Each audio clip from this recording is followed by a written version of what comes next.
Panguva ine vanhu vari kufamba vachienda vachibvunza kuti zvii zvakuitika muruling party ZANU-PF.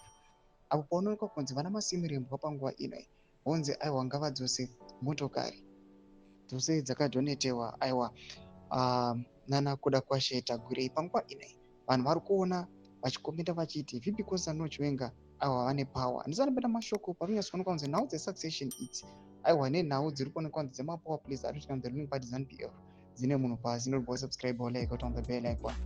Then Emmanuel Poster Masimirembwa murikono kudanyira achiti Masimirembwa, I warned you.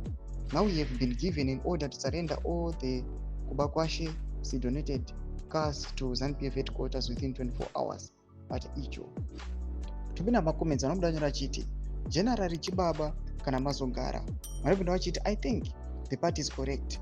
Truly, car allocation in an organization is by a person position in the party, not by donor preference. If donors are allowed to do so, the loyalty shifts from party to the donor.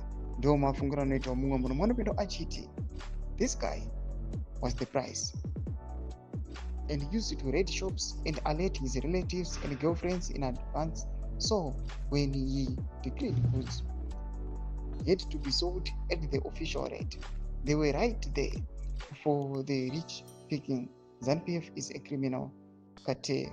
Manopinda vachiti kwanzi he knelt in front of general begging him and the committee he is leading in investigating Harare province conduct, not to kick him and his team out. Kwanzi kuba kwake was refused from day one.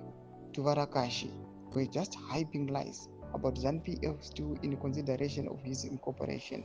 Vanopinda vachipostawo mukomana ongonogwawo ari kunzi dofo achinzi kwasara aka ongonogwa nasnowball weakwa. Tuze mafungiro enyu mati kudii pamusoro pechitiko ichi. Aiwa uchiona kunzi panguva ine matables kutena.